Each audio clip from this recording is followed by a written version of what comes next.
Thanks, Chris, and thanks, Luke, too, for your candid and honest insight this morning. And as Christopher Brown, our chairman, mentioned earlier, investment in schools, including facilities, air conditioning, and infrastructure projects like the Metro West are just a couple of the priorities that the region needs, and it's certainly reassuring that the New South Wales opposition is committed to making it happen.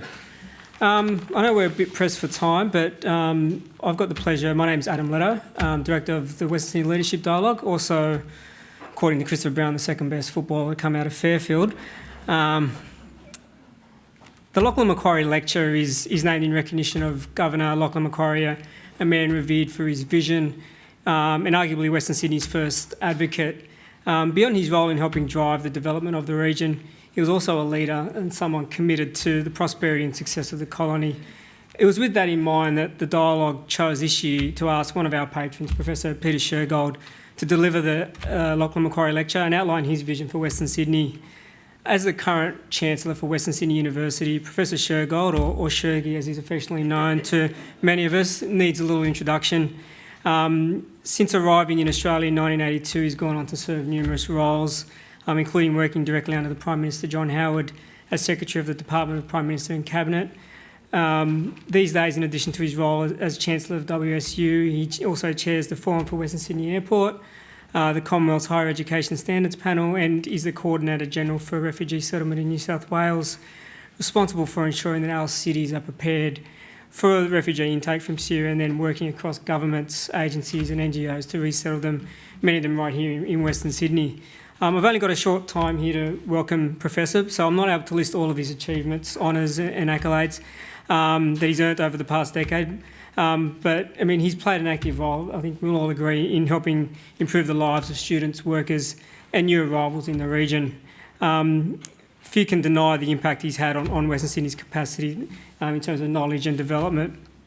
This is the third Lachlan Macquarie Lecture that we've presented here.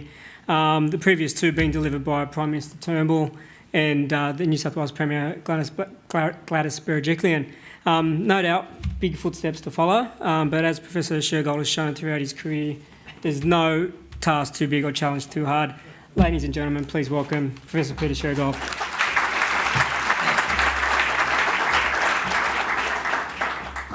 So thank you so much. Yes, I am Shergy, and I am delighted to be here. I've listened to all the discussions this morning, and I hope that I can bring together quite a few of those threads in this, the third 2018 Lachlan Macquarie Lecture. You know, a 3D picture of Western Sydney has emerged in the last decade. Three thematic motifs of region have been interwoven into a familiar, if rather disjointed, narrative. The adjectival triumvirate are different, disadvantaged and dynamic. So I'm going to consider each in turn. First, Western Sydney is perceived as different. It has come to represent the edge of the metropolis, not just geographically, but culturally. Those outside share a pervading sense that they do and think differently here. The place and its people, real and imagined, challenge Sydney's prevailing social mores.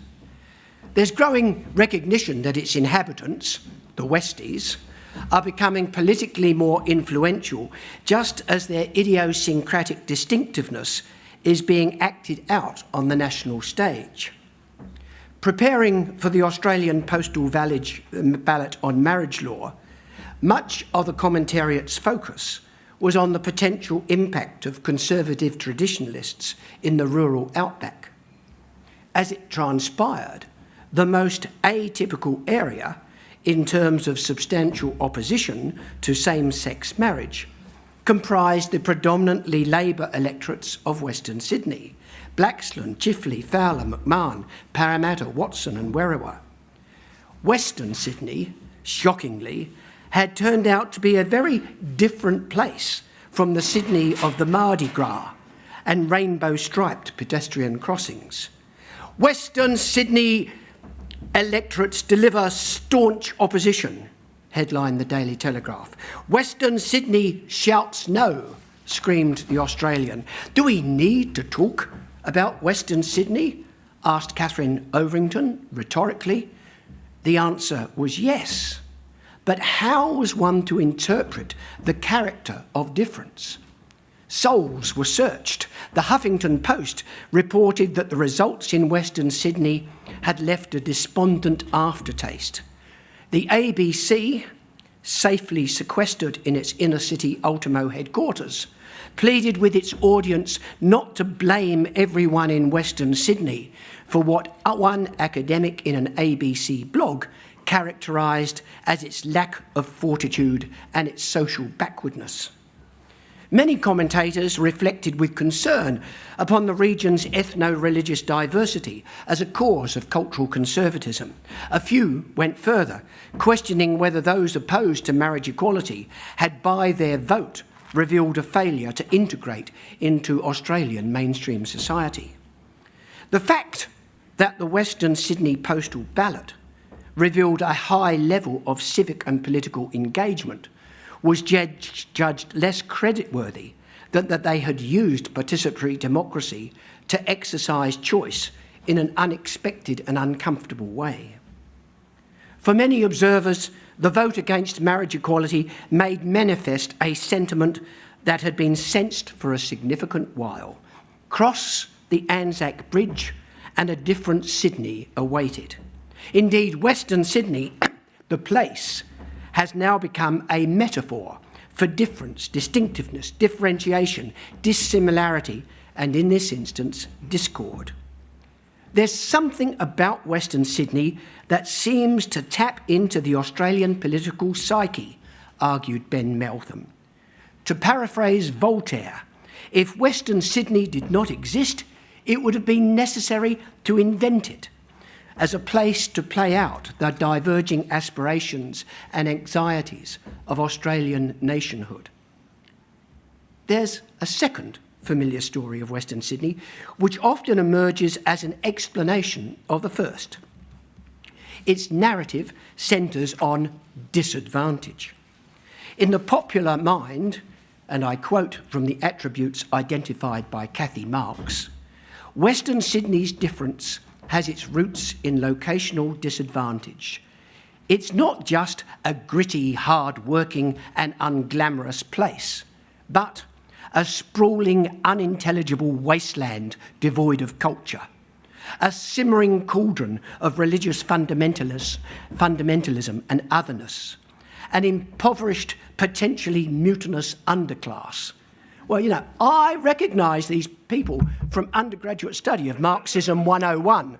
It's the lumpen proletariat, the lowest orders of society who in their abjectness lack the saving grace of class consciousness. In this day of reality television, we can even watch this underclass play out the perceived hopelessness of their lives. Its documentary drama, sometimes criticised as poverty porn, is represented by Struggle Street, which was set, at least originally, in Mount Druitt. It's a tale oft told. Repeated media headlines continue to reinforce its recurrent tropes. Here's just a few examples from many. Western Sydney GPs under pressure with demand from disadvantaged patients.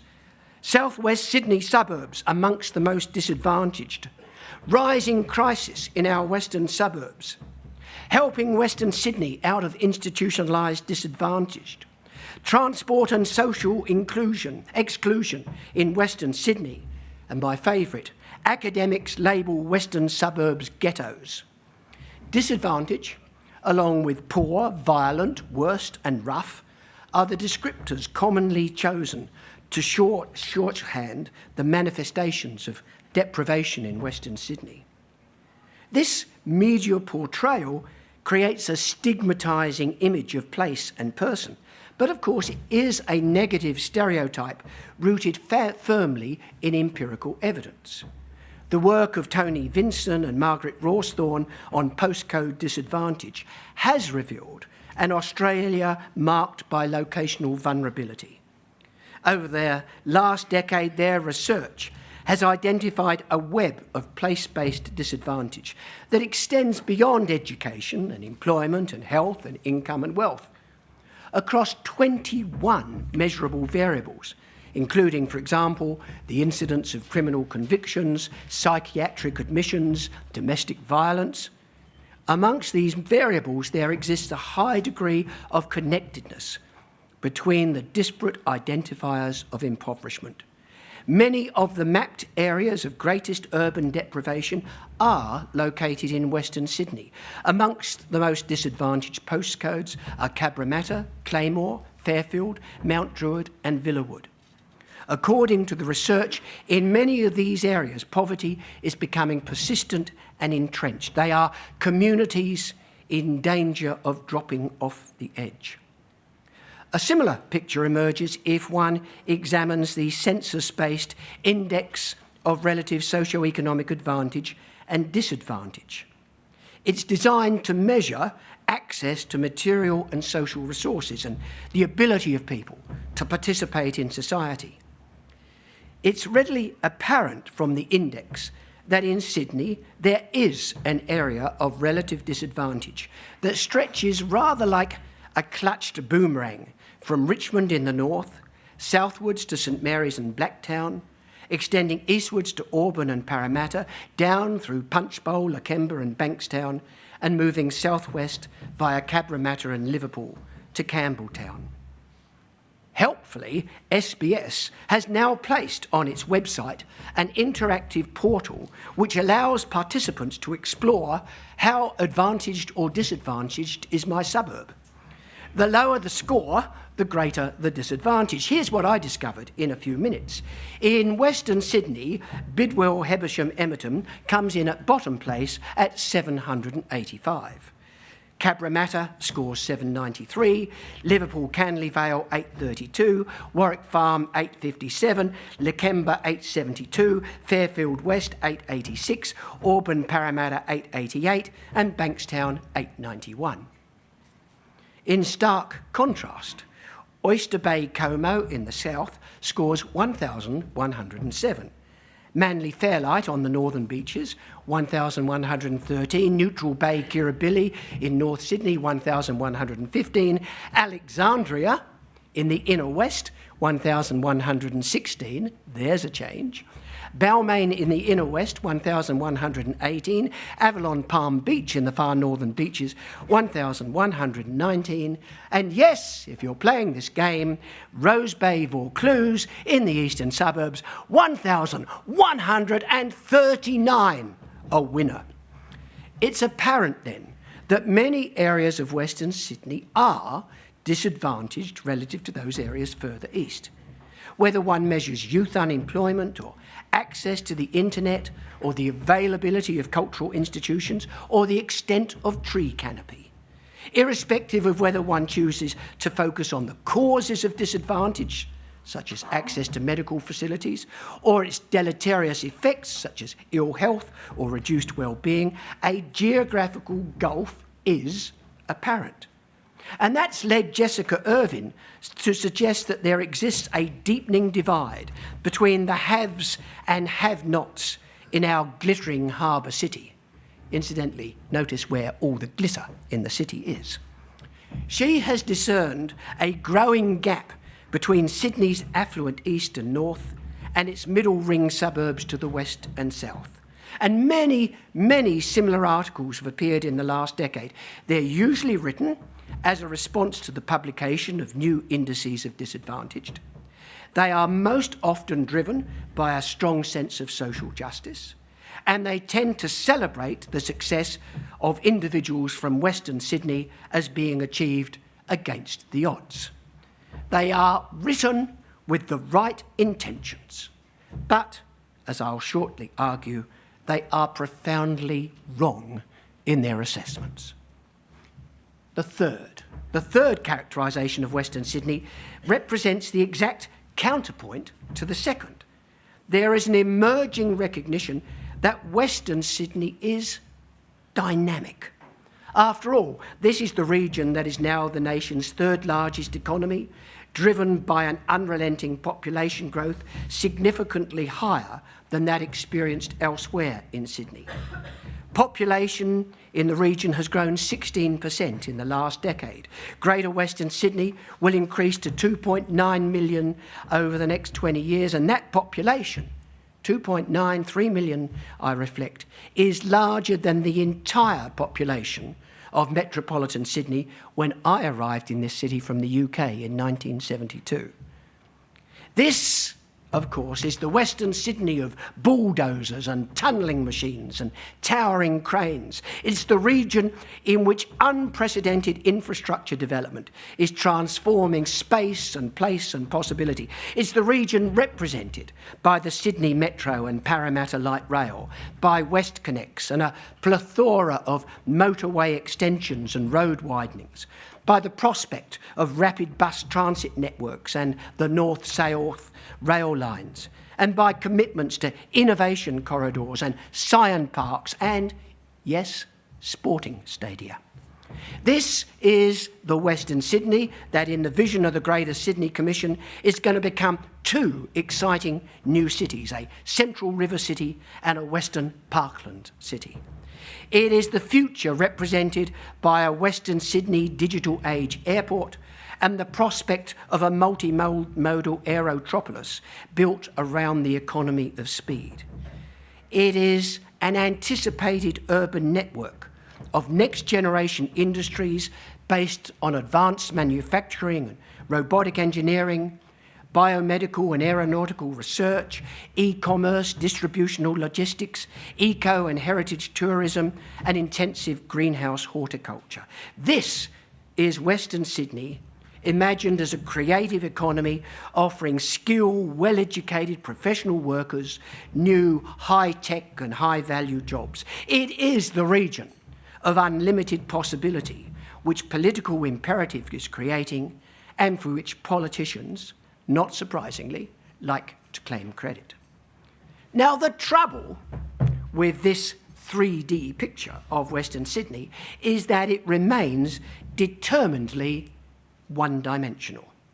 By focusing on the existing disadvantages of the region out there, on the one hand, and the dynamic prospects of boomtown on the other, the essence of Western Sydney's emerging difference and the source of its most intractable disadvantage is ignored or misinterpreted. The real story of Western Sydney and its political future lies not in the consequences of the region's relative lack of amenities or the construction of new infrastructure that is intended to address that shortfall. The emerging story of Western Sydney is the transformation of its people. It is a tale of how the value of their otherness is underestimated and distorted by the typecast manner in which they're observed from the outside. This proposition can be best exemplified by posing a single counterfactual question. How, on the basis of experience elsewhere in the world, how might we expect that Western Sydney would have developed over the last 50 years? The answer, whether it's informed by the history of the north of England or by the Great Lakes states of America, is clear. Those areas, just like Western Sydney, have experienced a sharp decline in manufacturing industry and a precipitous diminution in the number of blue-collar trade and production jobs associated with it. They have suffered the great disruption caused by deindustrialisation. They have felt the full force of globalisation and low-cost competition. They have, in the American epithet, become the Rust Belts. That could have been Western Sydney's fate. Many people in the past feared that it might be. In 1971, well over a third of the workforce in Western Sydney was employed in manufacturing. The percentages in Blacktown, Fairfield and Parramatta were 35%, 38% and 34% respectively. By 2016, those figures had plummeted to 8%, 12% and 6%. If one examines the experience of Newcastle, Sunderland, Huddersfield or Swansea or whatever that god-awful part of Wales that Tim comes from, if you examine that experience, if you examine the experience of Cleveland or Detroit or Buffalo in the United States, one can readily imagine the consequences of such long-term decline. Look over there and what do you see? Soaring unemployment rates, falling income, dilapidated infrastructure, lower house prices, rising crime rates, youth outmigration, societal alienation, and in consequence, a growing attraction of their voters to the populist politics of protectionism. And yet Western Sydney, where the manufacturing transformation has been just as significant, has not become a decaying social wasteland. Unemployment remains low. Incomes are improving, population is soaring as newcomers move in, and real estate values are increasing. The shift away from manufacturing here has been remarkably successful. In the perceptive words of my colleague at Western Sydney University, Philip O'Neill, Western Sydney has transformed its labour market magnificently. It represents one of the outstanding stories of workplace transformation on the globe. Poverty is not the defining characteristic of its people. Indeed, by some measure, Western Sydney has become decidedly middle class. Weekly household incomes in 2016 reveal that residents of Greater Western Sydney are somewhat underrepresented in the small group of fortunate Australians who earn $6,000 or more per week. But they are also significantly underrepresented in the much larger group that's forced to live on less than $1,500 a week. By contrast, they are distinctly overrepresented in those households with middling incomes of $2,000 to $2,500 a week. And they're also becoming more middle class in occupation. There's been a sharp increase in the number of Western Sydney residents now employed as managers and professionals. They represent now 31% of Western Sydney's workforce. Meanwhile, there's been a concomitant decrease in the relative proportion of technicians and trade workers and machinery operators and drivers and labourers, who today represent 32% of the workforce. And meanwhile, the unemployment rate has dropped from about 10% in 1991 to around 6% today. But the real story of the declining socio-economic gap between the West and the rest of Sydney is in education. The traditional tale of two cities is rapidly losing its persuasiveness. Between 2001 and 2016, the proportion of Western Sydney residents with a degree rose from 11% to 21%. During that period, the gap has significantly narrowed between the proportion of residents from Western Sydney who go to university compared with those from elsewhere in Sydney. And the most important aspect of the educational transformation taking place within Western Sydney has gone largely unremarked. Now, understand, I am a great supporter, as is John Black, of the value of vocational education and training. But it is clear that the demand for trade skills in Western Sydney is declining sharply, whereas the demand for graduate qualifications is soaring.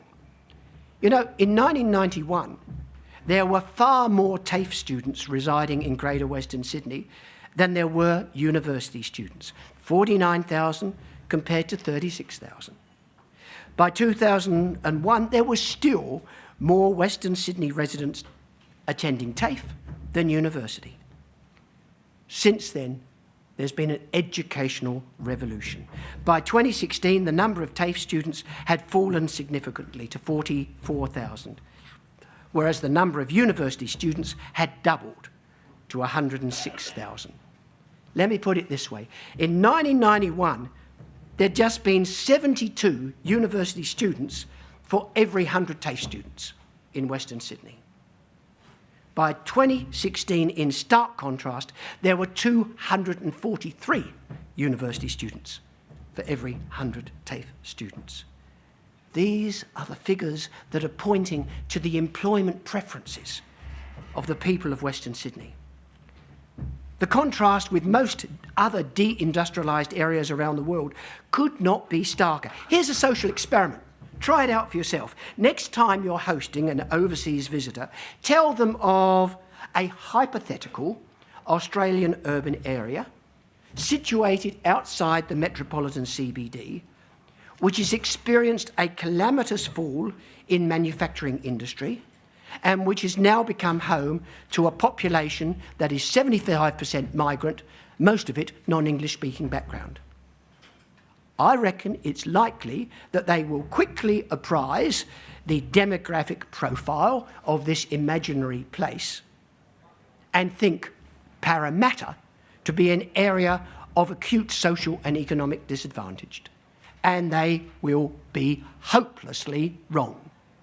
For the emerging story from the most recent census, which the Sydney Morning Herald reported with some incredulity, is that Rhodes and Westmead, rather than Manly or Mosman or Willara, were the Sydney suburbs with the largest share of their residents holding degrees. Of those who live in the city of Parramatta, 37% had a degree, compared to 28% for Sydney as a whole.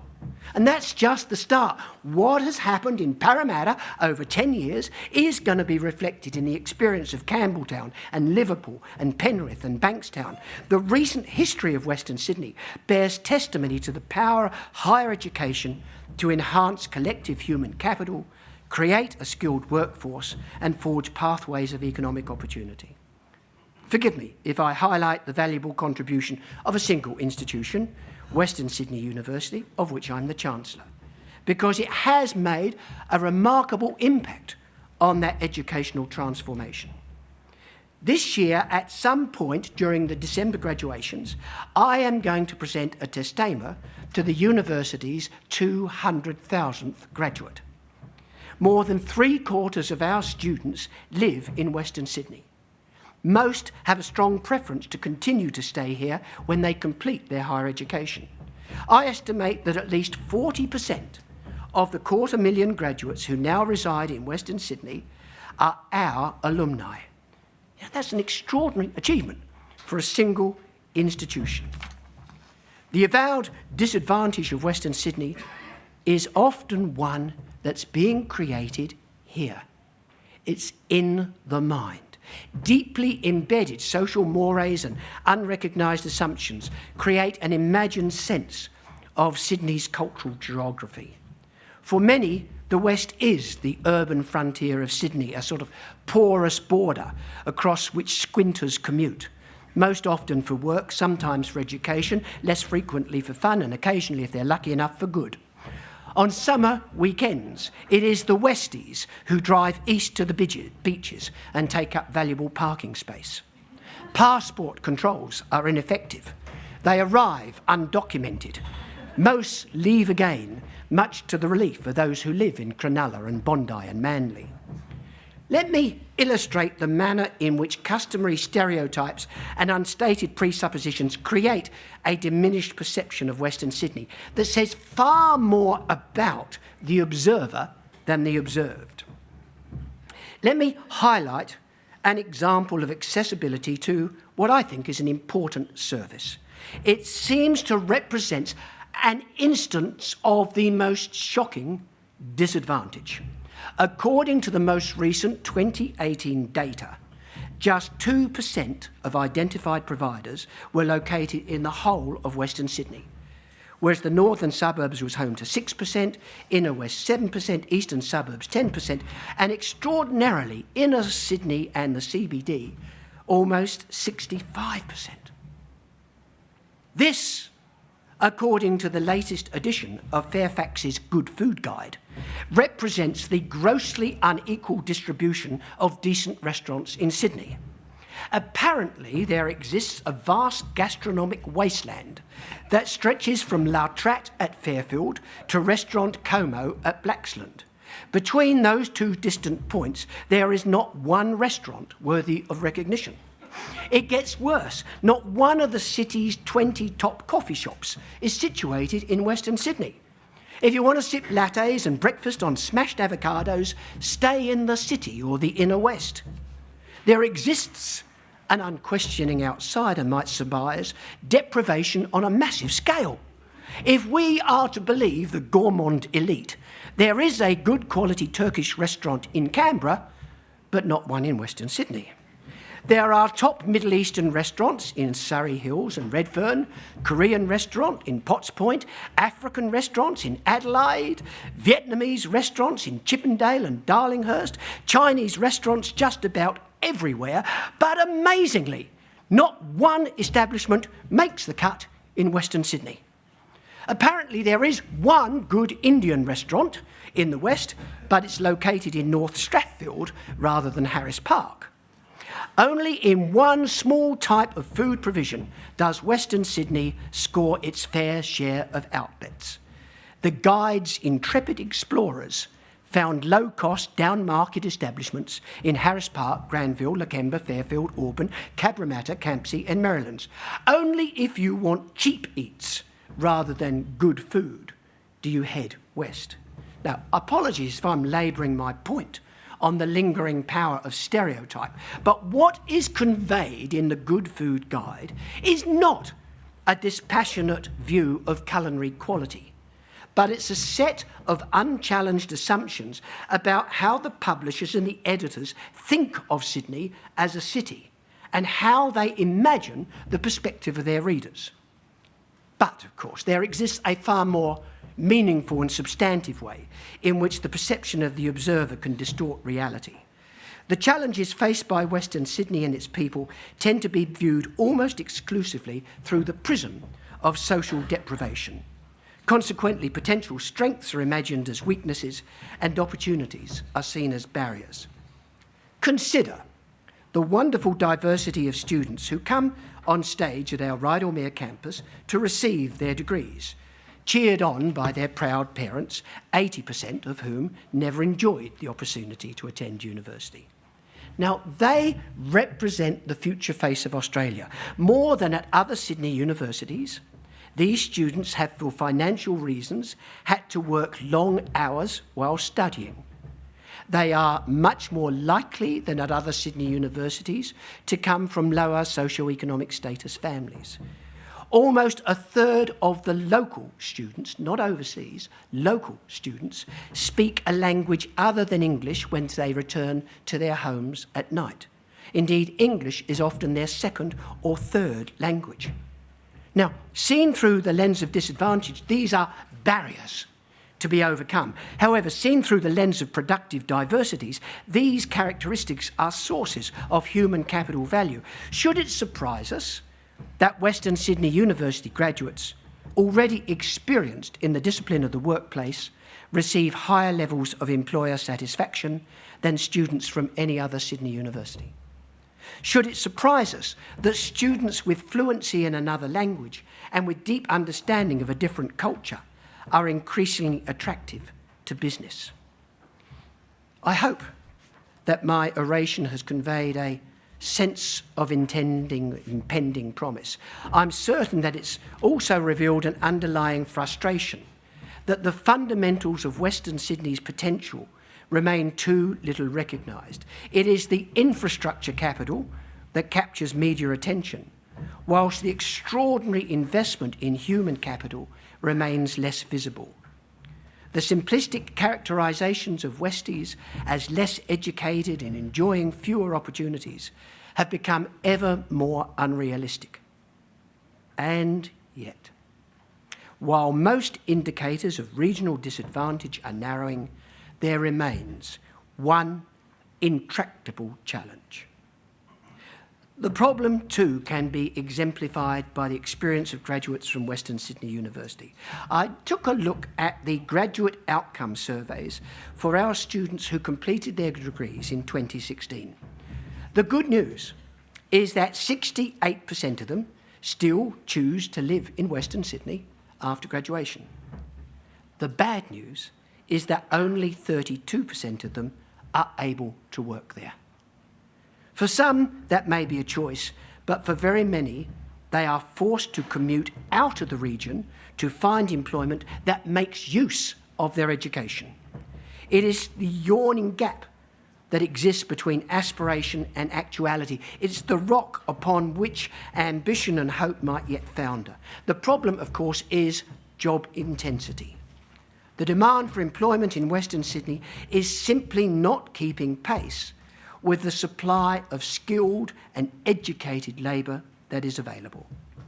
And given that large numbers of the region's residents lack access to public transport, the daily trip by car to and from work imposes a heavy congestion cost, both on individuals and on the efficiency of the metropolitan economy. The 30-minute city seems as far away as ever. There is a desperate need for the creation of more jobs, in particular, more high value-adding professional service careers outside the Sydney CBD. According to the Centre of Western Sydney, there were just 84 jobs in the region for every 100 workers in 2011. As Deloitte have emphasised in their recent blueprint for economic transformation, that gap has actually continued to worsen. Today, almost a third of our residents need to travel outside the region to work. The jobs deficit, which was estimated to be about 160,000 in 2014, will have widened to between 210,000 and 306,000 in 2036 at present rates of job creation. As a consequence, in 20 years' time, more than 400,000, perhaps 500,000 Western Sydney residents will have to leave the region each day in pursuit of employment. I've got to tell you, however massive the investment in transport infrastructure, it will not be able to cope with an increase of that magnitude. We have to redesign Western Sydney. The state government's continued commitment to move public service jobs out west can help to drive the relocation of Sydney employment. So can commitments from the Western Sydney Airport Corporation to give preference to regional workers, both during the construction and the operation of the airport. The move of major corporate offices to Parramatta and beyond is starting to offer new opportunities. So too will the continued expansion of university campuses and research facilities. But I ask myself with increasing unease, will such forms of collective effort be sufficient? The most important D upon which depends the future of Western Sydney is demand.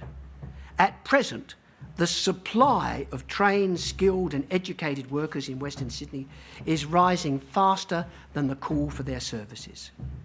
Can that trend be reversed? It is the answer to that question that will determine whether the scale of probabilities will tilt the region towards disadvantage or dynamism. For the foreseeable future, Western Sydney, both as a place and as a metaphor, will continue to be different. But it is the nature of that distinctiveness that presently hangs in the balance. Thank you.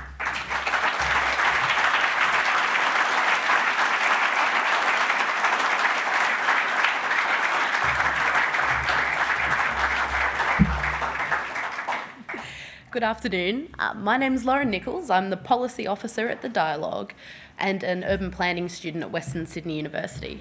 And I have the great pleasure of thanking Professor Peter Shergold on behalf of the Dialogue, sponsors and the audience. This is my third year at the Out There Summit. Once was as a student volunteer and twice as a member of the Dialogue. And each time, and again while I was listening to Professor Shergold's oration, I'm struck by the complexity of Western Sydney and its identities. Western Sydney is not only its disadvantage, it's not only a boom town or its diversity, and it's not only out there. It's a three-dimensional being, and as said by Professor Shergold, it is so often forced into a homogenous version of itself.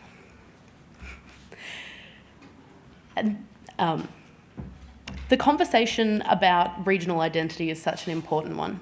And that's why I would like to invite you all to join me in thanking Professor Peter Shergold for his 2018 Lachlan Macquarie oration.